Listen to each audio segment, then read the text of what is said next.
Hello and welcome to The Slice. My name is Michael, and today I have another super special guest. Her name is Francesca Manca. How are you, Francesca?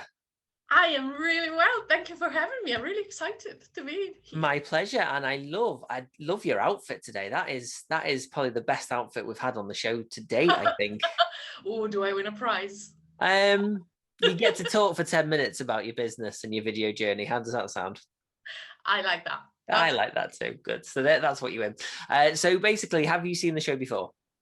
I have, yes. So you will know then that there is a 10-minute timer. Yes. Good. So if I was to press start on that 10-minute timer, would you be ready? I am always ready. Let's just do it. There you go. Timer has started. So Francesca, for those that don't know who are you and what do you do? I am Fran and I run Underwing, which is a business and marketing consultancy. So I do several things and I've got different types of clients, mainly female founders and entrepreneurs with special needs, but also bigger companies. And for the female founders and entrepreneurs with special needs, if they have an idea, I help them turn it into a business or make the business work a bit better. Mhm. For bigger company, I am some sort of a COO for hire. So you come to me and I come into your company and I put everything ship shape and I tell you how to work and how your teams should work together to Mhm. make your growth happen. Brilliant. And so you are a bit of a professional mover and shaker. Would that be the correct way to I am, you make yes. things happen? So how did you get into all of this? Where did it all start? It all started when, after my psychology studies at university, I started working in events in one that should have been like a bridging job. I had moved to Milan from Rome and I was looking for something that would pay very fast, possibly weekly. And I fell into events and I fell in love with the thing. It was all about organizing and making people do what I Yeah. say and managing a big crowds, moving them and feeding them and putting them to sleep. And it was really exciting. And I was really, really good at it. Yeah. And I started doing it as a freelancer. And then I started working in agencies. And then through that, I started working with the marketing departments of my clients. And I discovered that marketing was a thing I wanted to do because it's all about making people believe they want what you Mhm. sell. And then I worked in several agencies, and then I moved to England 10 years ago, So, where, so I was just going to say, so what are the key things that people need to be doing in their marketing? well, it's about, I always say, marketing is the art of making people believe they want what you sell. Yeah. Not they need, but they want. It's a different thing, and it's so um, emotional. It's if I need a piece of bread because I'm hungry, I'm gonna buy a piece of bread, no matter what brand, no matter where it comes from.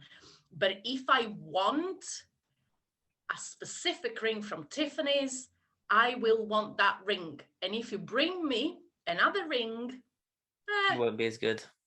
exactly. So that is about you. And the way people will want you is if they resonate with you, your mission, your vision, your Mhm. values. They're not going to buy from you if you believe in one thing and they believe exactly the opposite. So how do you get people into a mindset where they they change their whole perceptions of their business and you actually get them to think in a different way? How do you start that process? Often is that people have never really thought about who they are and what they're selling and how are they projecting their personal brand through their business. Mhm. And it's just about stopping and thinking about it. It's not making changes, it's just bringing out what's in already. Yeah. And I think so, I suppose it's just having a different viewpoint, isn't it? Because I think when a lot of people start out in business, they kind of nobody kind of teaches you. There's nowhere to go to get all the answers. It's very much a case of it's a learning curve, and you learn from people who you aspire to be like. I know that's how I've done it. I've always looked at people that have inspired me or people that I've wanted to look at and go, I want to be like them. So I watch what they do and I see what they do, and I don't copy, but I kind of go, I like the way they've done that. I'm going to try and do something similar to that, because we all learn from people around us. So what are the key things in terms of what makes really good exposure when people are trying to get themselves out there? What is the best way? Is video? Because I know that you do video yourself. I do. Is video a big thing that you push people to do? I do, in the sense that video is very emotional, and it's, if you look at how marketing has evolved since this, especially since the start of the pandemic, Mm-hmm. everyone, even the bigger brands who would push on quality or on we've been here for 200 years, or now they're pushing on emotions. People are emotional, and video is where you come across. And if people resonate with that, they resonate with you Mm. and they resonate with your business. It's like an automatic um waste of timers shredder if people don't resonate. Okay, I've never come across that. Explain that in more detail. I like the sound of So this. there are some potential clients that we all have them. They Uh-huh. contact you, you have a chat, and you think, are you for me? I don't know. When they contact you through a video, they always know they resonate with you. Mhm. So half of the job is done. Yeah, yeah, yeah, completely. And I think what video does is it breaks down barriers, and that's why I started vlogging this year. So somebody, I spoke to somebody who'd spoken to you. I'm trying to think who it was, but you have a different word for vlogging, don't you? Is that right, or am I getting that completely wrong? I Have don't you? know.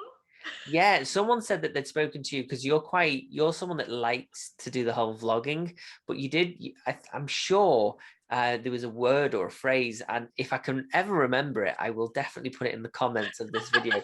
But it definitely came from you, and you said it was something, and I was like, I love that word, and it's definitely something you would have said. But I'm trying to think what it was. But if I find out, I will no doubt get you back on the show, and we'll discuss it.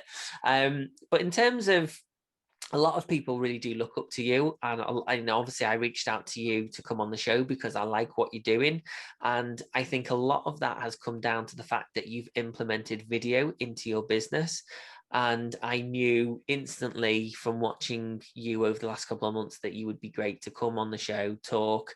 And video, how much does video play a part in your business? A big one. For me, as I've seen social media evolve and giving us the opportunity to put videos up, I was there all the time. I think it's quicker. For me, it's really easy. That might be part of it. For me, it's really, really easier to make a video than to sit and refine my content over and over again. I think partly is because when I sit and write, I always think about English not being my first language. Yeah. So I always think, am I doing it right? Could I write it better? And whether video, I've done it, it's done.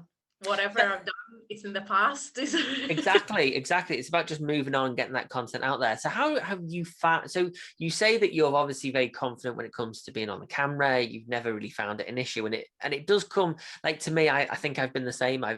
It's never been an issue. I've always wanted to put myself out there to people. Yeah. But how have you found, actually, connecting with people and having a language barrier as well, although you probably speak better English than I do. How have you found that has translated to video with it not being your traditional mother tongue? I just make it like a perk. So people know I will make mistakes, and I do correct my own mistakes because I say it and then I go, that was wrong. My mind goes, what on earth are you talking about?